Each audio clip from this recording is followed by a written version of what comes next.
जी की बात, ये क्योंकि भगवान नारायण की जंघा से प्रकट हुई है। और अर्जुन जी के सामने उर्वशी विवस्थी उर्वशी, पीछे महाभारत प्रसंग में जब चला था तो आपने सुना था। उर्वशी जी जब गई तो उन्होंने कहा, देवी आपके चरणों में प्रणाम पांडुपुत्र अर्जुन का।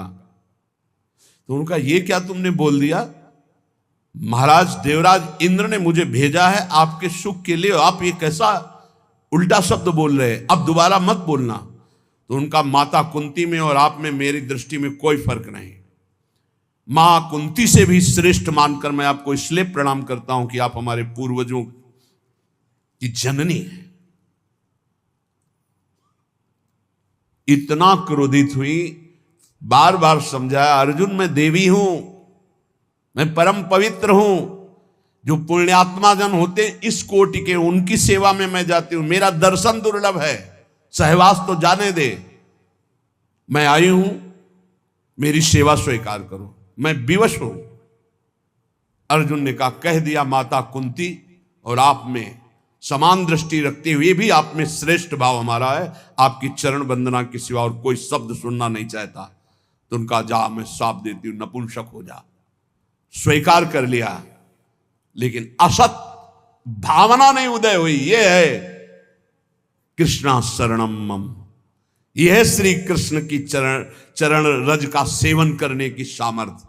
मामे वे प्रपद्यन्ते माया में था। उर्वशी विकल थी और अर्जुन पुष्ट थे, केवल श्री कृष्ण बल।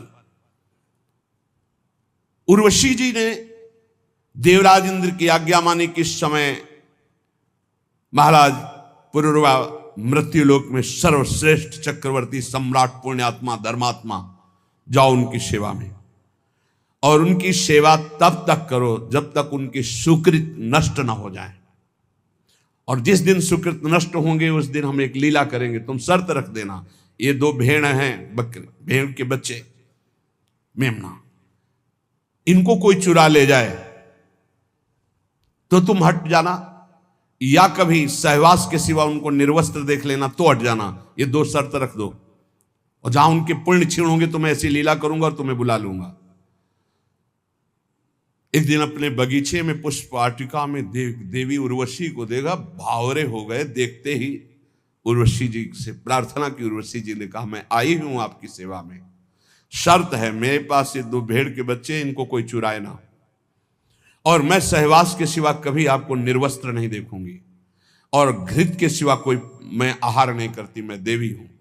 उनके अंगों से ऐसे सौरभ के मतवाले हो गए